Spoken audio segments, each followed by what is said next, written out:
चाहूं जैसा पर शायद सपनों में, मैं उड़ना चाहूं जैसा पर शायद सपनों में।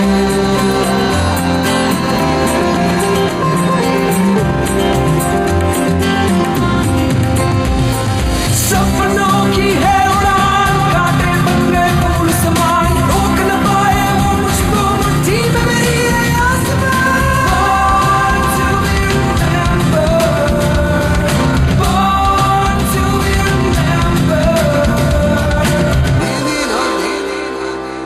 कुछ समय पहले ही हमारे प्यारे मास्टर ब्लास्टर सचिन तेंदुलकर के क्रिकेट संन्यास के बारे में सुनकर हमें कितना दुख हुआ था, है ना? सच में कुछ खिलाड़ी इतने लंबे अरसे तक अपने खेल प्रदर्शन से प्रेक्षकों का दिल जीत लेते हैं कि वो एक अलग ही स्थान प्राप्त कर लेते हैं। ऐसी ही एक खिलाड़ी हैं टेनिस साम्राज्ञी मार्टिना नवरातिलोवा, जिन्होंने लगभग 30 साल अंतरराष्ट्रीय स्तर पर अपने प्रदर्शन से ऐसी अद्वितीय सफलता हासिल की जो किसी ने सोची भी नहीं थी।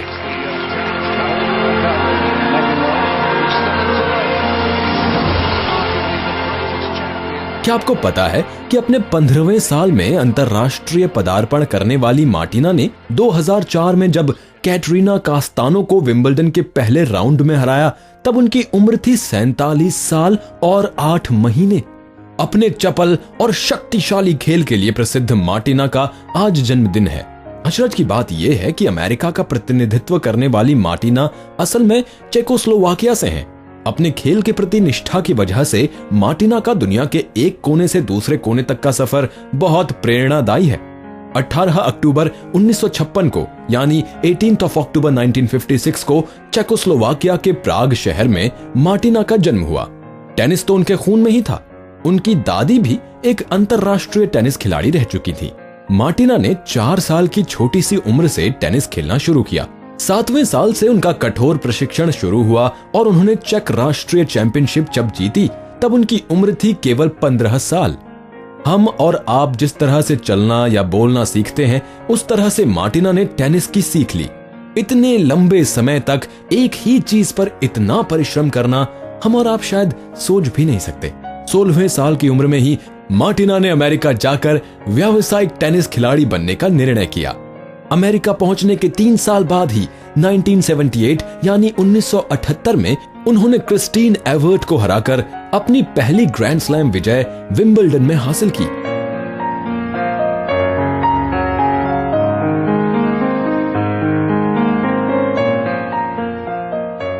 अगले साल एक और विंबलडन विजय और 1981 यानी 1981 की ऑस्ट्रेलियाई ओपन की जीत के बाद मार्टिना नवरातिलोवा का नाम दुनिया की अग्रगण्य महिला टेनिस खिलाड़ियों में लिया जाने लगा। उनकी मेहनत का फल उन्हें मिलने लगा था।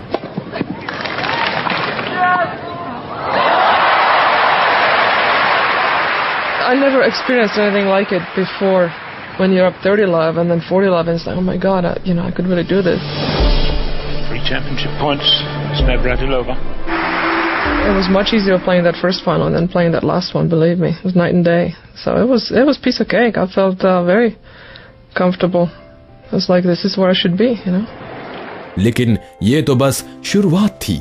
इसके बाद 1982 से 1984 तक वो सिर्फ 6 मैचेस हारी। आप यकीन नहीं करेंगे, लेकिन मार्टिना के नाम पर 18 women's grand slam singles, 31 women's grand slam doubles और 10 ग्रैंड स्लैम मिक्स्ड डबल्स के खिताब दर्ज हैं। शायद उनका पसंदीदा ग्रैंड स्लैम विंबलडन था, क्योंकि यहाँ पर वो 12 बार फाइनल्स तक पहुंची, जिनमें से 9 बार उन्होंने वर्चस्व प्राप्त किया है। अपने कार्यकाल में लगातार 74 मैचेस जीतकर मार्टिना ने अपना नाम टेनिस इतिहास में स्वर्ण अक्षरों से लिख दिया है। दोस्तों, एक दिलचस्प बात यह है कि 2003 में भारतीय टेनिस वीर लिएंडर पेस के साथ खेलकर उन्होंने ऑस्ट्रेलियाई ओपन और विंबलडन दोनों में जीत हासिल की। इस समय वो 46 साल और 8 महीने की थी। इस समय तक वो दुनिया की सबसे वयस्क चैंपियन बन गई। आप ही सोचिए, लगभग 30 सालों तक किसी भी खेल में लगातार वर्चस्व प्राप्त करते रहना कितनी मुश्किल बात है। I guess longevity, because I played over so many years, so many generations. I played against so many different players, different eras. I mean, I started out with Margaret Court and Billie Jean King, and ended with the Williams sisters and Kim Clijsters and Justine Henin, with everything in between, with Chris Evert and Yvonne Goolagong, Steffi Graf, of course, Monica Seles, Arantxa Sanchez Vicario, down to now. It's like, how lucky can I get? Martina को 2008 में check गणराज्य ने उनकी छीनी हुई नागरिकता सआदर फिर से वापस लौटा दी। इस महान खिलाड़ी को कुछ अरसे तक खोने का दुख इस देश को जरूर हुआ होगा। आज मार्टिना जब टेनिस कोर्ट पर नहीं होती हैं, तब जरूरतमंद बच्चों, पशु संवर्धन और समलिंगियों के हकों के लिए हमेशा लड़ती नजर आती हैं। आज बॉर्न टू बी रिमेम्बर्ड की तरफ से इस महान महिला को उनके जन्मदिन की बहुत बहुत शुभकामनाएं।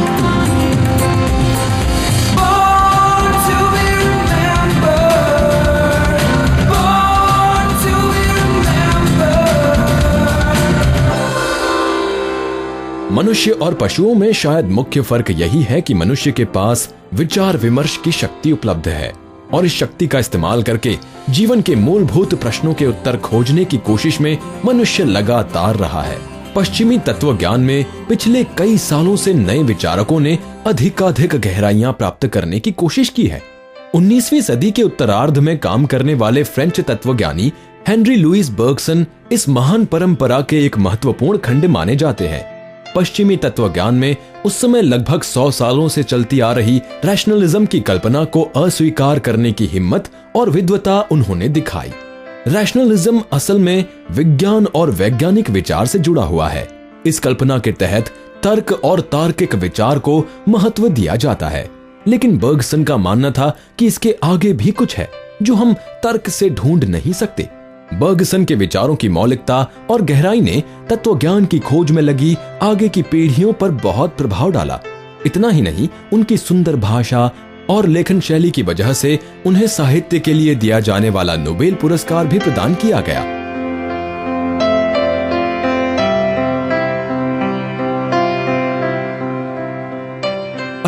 अक्टूबर 1859 यानी 18 अक्टूबर 1859 को पेरिस के रू लामार्तिन में हेनरी का जन्म हुआ था। उनके पिता थे प्रसिद्ध पोलिश पियानो वादक माइकल बर्गसन और उनकी मां कैथरीन एक अंग्रेजी आयरिश जूइश महिला थी। मजेदार बात यह है कि चार्ल्स डार्विन के जिस महत्वपूर्ण ग्रंथ पर बर्गसन ने आगे जाकर काम किया, उस ओरिजिन ऑफ स्पीशीज नामक ग्रंथ का जन्म उनके जन्म के कुछ दिनों बाद ही हुआ था। बचपन का समय उन्होंने लंदन में बिताया, जहां उन्होंने अंग्रेजी भाषा का अभ्यास किया।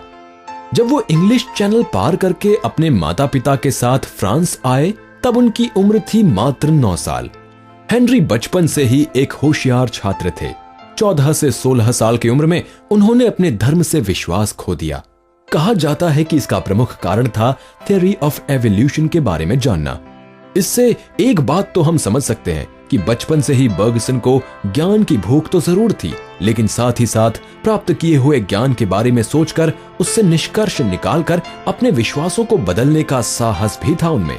आप शायद आश्चर्यचकित होंगे, लेकिन 18 साल की उम्र में उन्होंने एक जटिल गणित के प्रश्न का उत्तर खोजकर अपना पहला प्रकाशित काम किया।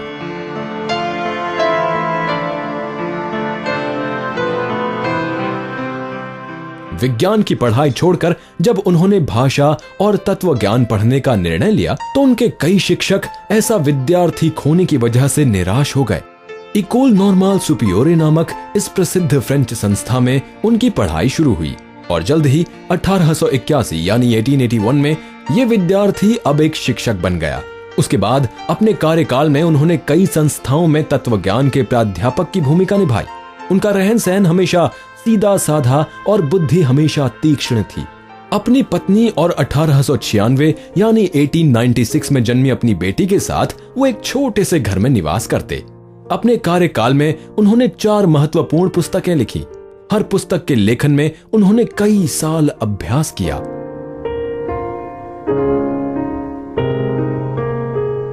लेकिन 19वीं सदी के अंत में अमेरिकन जेम्स और फ्रेंच बर्गसन के विचारों में समानता प्रकट होती है। बर्गसन के बारे में जेम्स ने लिखा, इतना सीधा साधा मनुष्य और इतनी विद्वता। मुझे यकीन है कि बर्गसन के विचारों की वजह से आगे आने वाले तत्व ज्ञान का नक्शा बदल जाएगा। बर्गसन की सीख थी कि तर्कशास्त्र विचार के लिए काफी नहीं था, कि उसके आगे भी कुछ था। मनुष्य विचार कैसे कसरत है, ये ढूंढने के लिए ही उन्होंने दिमागी अभ्यास किया, आज जिसे स्ट्रीम ऑफ कॉन्शियसनेस कहते हैं। उस तकनीक के बारे में बर्गसन का अभ्यास गहरा था। Principles of psychology, he uses the term stream of thought, arguing that thinking does not happen in terms of separate ideas, but in fact there's a mingling of ideas that is often stopped and started by things in our environment or by thoughts that we arrive at and then stop thinking about them. लेकिन Bergson की लिखी duration and साइमल्टेनिटी नामक भौतिक शास्त्रीय पुस्तक के बारे में समीक्षकों ने काफी निंदा की है। उनका मानना है कि बर्गसन का भौतिक शास्त्रीय अभ्यास उस समय की उपलब्धियों से काफी पीछे था। बर्गसन को 1927 में अपनी पुस्तक क्रिएटिव एवोल्यूशन के लिए नोबेल प्राइज से सम्मानित किया गया। इस पुरस्कार के सम्मान पत्र में कहा गया है कि उनका गौरव उनकी सखोल और महत्वपूर्ण विचारों के लिए तो है ही, मगर इसके अलावा उनकी सुंदर लेखन शैली के लिए भी है। हेनरी लुइस बर्गसन की मृत्यु 4 जनवरी 1941 यानी 4 जनवरी 1941 में ब्रोंकाइटिस की वजह से हुई थी। आज हमें पता है कि जेम्स की बात सच निकली। इस ऋषि तुल्य विचारवंत ने सचमुच तत्व ज्ञान का नक्शा बदल दिया। Born to be remembered, born to be remembered. दोस्तों, हम और आपकी सबसे चहेती फिल्मों में से एक फिल्म है हेरा फेरी, है ना? अक्षय कुमार, सुनील शेट्टी और परेश रावल की ये फिल्म हम सबको हंसते हंसते लोटपोट कर देती है। इस फिल्म का एक छोटा सा मगर महत्वपूर्ण किरदार आपको शायद याद होगा। ओम पुरी का निभाया श्याम के दोस्त का किरदार। असल में वो इस फिल्म में लगभग 10 मिनट ही स्क्रीन पर थे, लेकिन अगर उनके अभिनय के कार्यकाल को देखा जाए तो उन्होंने कभी हमें हंसा दिया तो कभी हमें रुला भी दिया। घनश्याम, आपकी तारीफ। और खड़क सिंह तो मैं हूँ। तू किधर का खड़क सिंह? और खड़क सिंह के खड़कने से खड़कती हैं खिड़कियां। नहीं, खड़क सिंह तो आप है, हम तीनों तो शाम के दोस्त हैं। दोस्त है। इस महान अभिनेता का आज जन्मदिन है। पिछले लगभग 50 सालों से वो हम सबका मनोरंजन करते आ रहे हैं। इतना ही नहीं, हॉलीवुड में काम करने वाले पहले भारतीयों में उनका नाम गिना जाता है। चलिए जानते हैं कुछ और उनके बारे में। ओम पुरी का जन्म 18 अक्टूबर को हरियाणा के अंबाला गांव में हुआ था। बचपन से ही शायद एक कलाकार बनने की इच्छा उनके मन में होगी और इसीलिए उन्होंने प्रसिद्ध film and television institute of India में प्रवेश ले लिया। इसके अलावा वो नेशनल स्कूल ऑफ ड्रामा के भी विद्यार्थी रहे हैं, जहां अभिनेता नसीरुद्दीन शाह उनके सहपाठी थे। एक ही समय पर इन दो महान अभिनेताओं का एक साथ अभिनय सीखना एक सुंदर इत्तेफाक है। नसीरुद्दीन शाह के साथ उन्होंने इसके बाद कई फिल्मों में काम किया। उनकी पहली फिल्म थी विजय तेंदुलकर लिखित मराठी नाटक घासीराम कोतवाल पर आधारित उसी नाम से बनी फिल्म। इसके बाद अर्ध सत्य और मिर्च मसाला जैसी फिल्मों में उन्होंने नसीरुद्दीन शाह, शबाना आजमी और स्मिता पाटिल जैसे उत्कृष्ट कलाकारों के साथ काम किया। क्या काम है दरोगा जी? अभी जो औरत अंदर आई है उसको वापस भेजो। क्यों?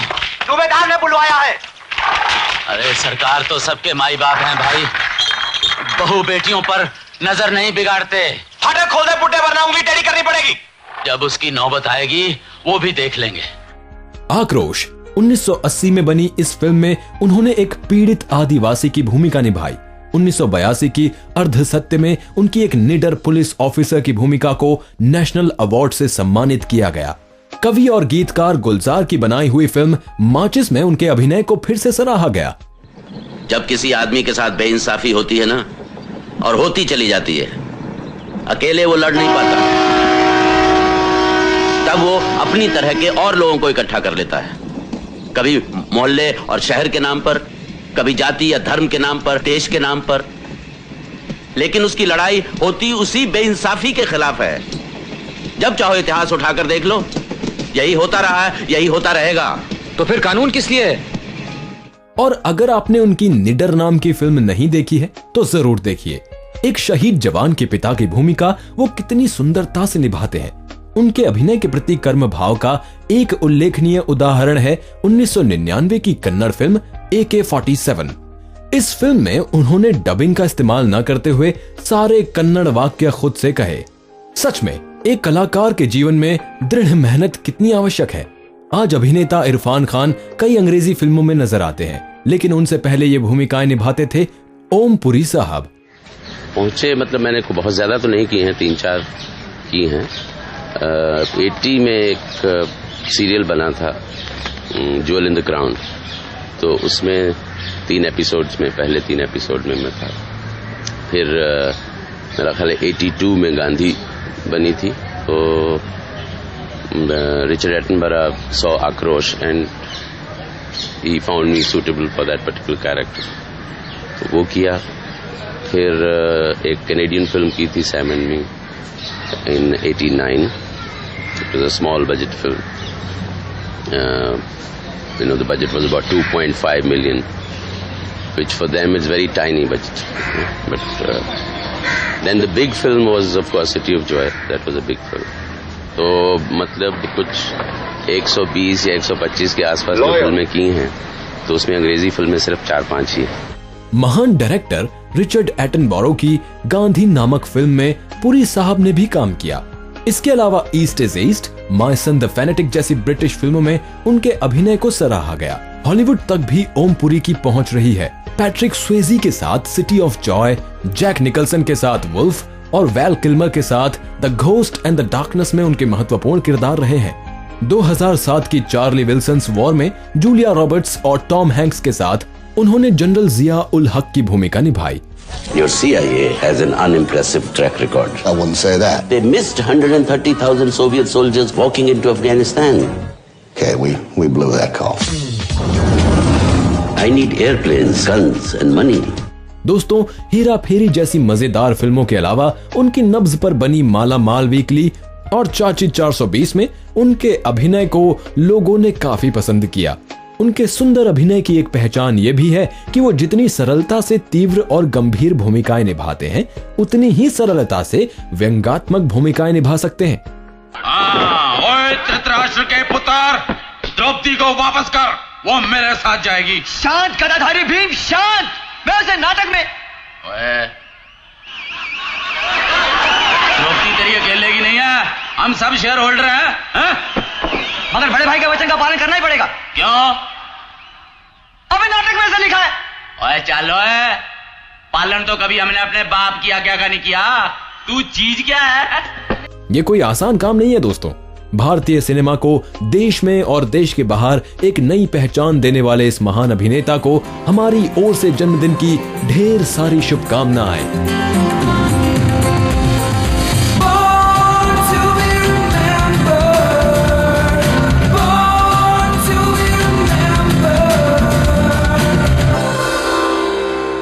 किसी भी क्षेत्र में सम्मानित और प्रसिद्ध हस्तियां वहां तक कैसे पहुंची, ये जानना बहुत रोचक होता है। हम तो रोज आपको ऐसी हस्तियों के बारे में बताते हैं। आशा करते हैं कि आपका मनोरंजन हो, आपको प्रोत्साहन मिले। लेकिन दोस्तों, खेल, विज्ञान, तत्वज्ञान, कला जैसे किसी भी क्षेत्र के प्रति बचपन से इतनी आस्था निर्माण होना कि जिसके वजह से आप अपनी जिंदगी उस क्षेत्र के लिए बिता पाएं, ये बहुत मुश्किल बात होती है। छोटी छोटी चीजें और घटनाएं कब किसी को प्रभावित कर सकती हैं, कोई नहीं कह सकता। बचपन में जब क्रैग मेलो ने एक कछुए को अपनी गाड़ी के पहिए के नीचे आते देखा और उस कछुए की मौत होते हुए देखी, तो इस घटना का गहरा प्रभाव उनके बाल मन पर पड़ा। जिंदगी के बारे में जिज्ञासा उनके मन में जागृत हुई। आज क्रैग मेलो दुनिया के प्रमुख जीव शास्त्रियों में से एक माने जाते हैं। सच में हमारी जिंदगी ऐसी ही छोटी छोटी चीजों से ही बनी है। 18 अक्टूबर 1960 यानी 18 अक्टूबर 1960 को जन्मे क्रैग के पिता एक पैलेंटियोलॉजिस्ट थे और उनकी मां एक चित्रकार।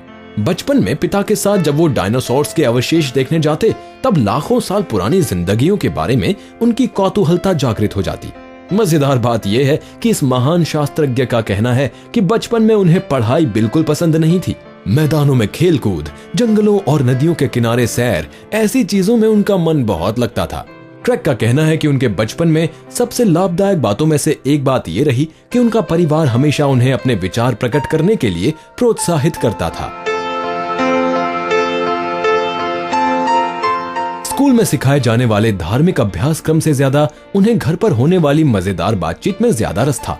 धीरे धीरे धर्म पर से उनका विश्वास छूटता गया और खुद के विचारों पर विश्वास बढ़ता गया। बचपन से उन्हें पता था कि आगे चलकर उन्हें एक शास्त्रज्ञ बनना है। 1978 यानी 1978 में वॉशिंगटन पोस्ट में छपा मॉलिक्यूलर बायोलॉजी का एक लेख पढ़ने के बाद उन्हें जीवशास्त्र में रस आने लगा। इंसुलिन और बैक्टीरिया पर उसके परिणाम संबंधित ये लेख पढ़कर वो बहुत रोमांचित हुए। प्रसिद्ध ब्राउन यूनिवर्सिटी में वो मॉलिक्यूलर बायोलॉजी और बायोकेमिस्ट्री पढ़ने लगे।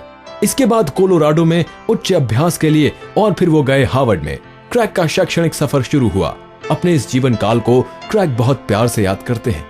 सच में अपने पसंदीदा विषय का अभ्यास ऐसे महान विद्यालयों में होशियार सहपाठियों और सर्वोत्तम शिक्षकों के साथ करना कितनी रोमांचक बात होती होगी।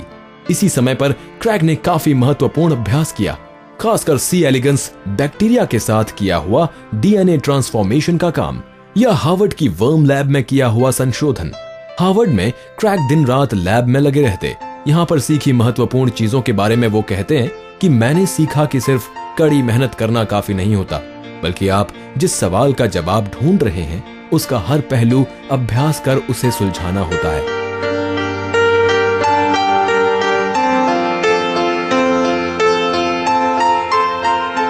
(1994) में अपनी खुद की लैब स्थापित करके मेलो ने अपना संशोधन जारी रखा। आरएनए इंजेक्शन मेथड से किया गया जीन्स का अभ्यास वो करने लगे थे। इस RNAi प्रक्रिया पर आज भी संशोधन जारी है। इस पर काम करने वाले क्रैग के एक विद्यार्थी ने यह प्रक्रिया सीखते सीखते एक छोटी सी गलती की, लेकिन इसी से इस प्रक्रिया के बारे में कुछ महत्वपूर्ण चीजें सामने आई। सच में ये गलतियां तो सभी करते हैं, लेकिन उनसे सीखते बहुत कम लोग हैं।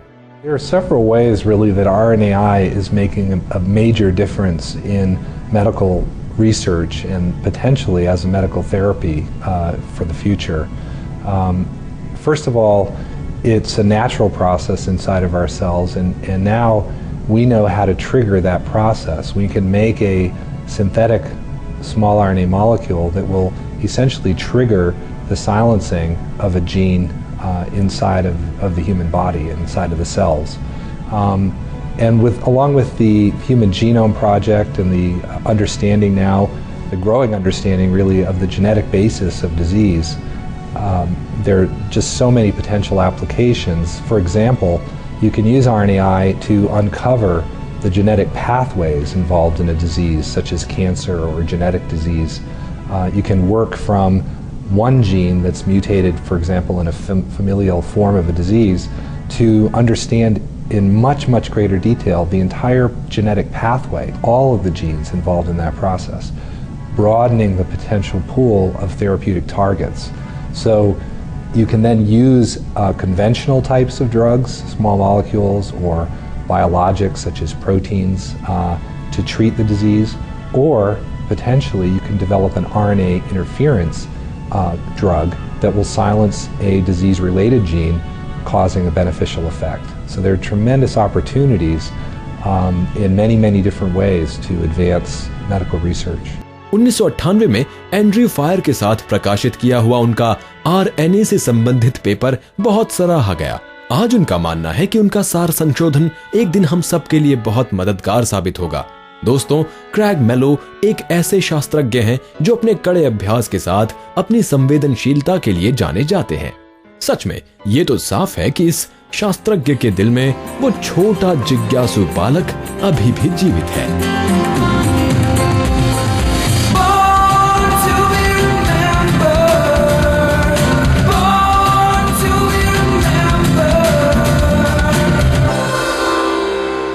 अब अपने दोस्त संदीप भट्ट को दीजिए अनुमति। नमस्कार।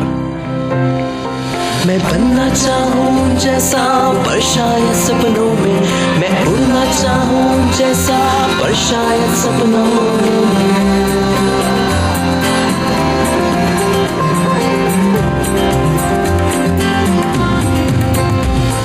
सपनों की है उड़ान, कांटे बन गए फूल समान, रोक न पाए वो मुझको मुट्ठी में मेरी है आसमान।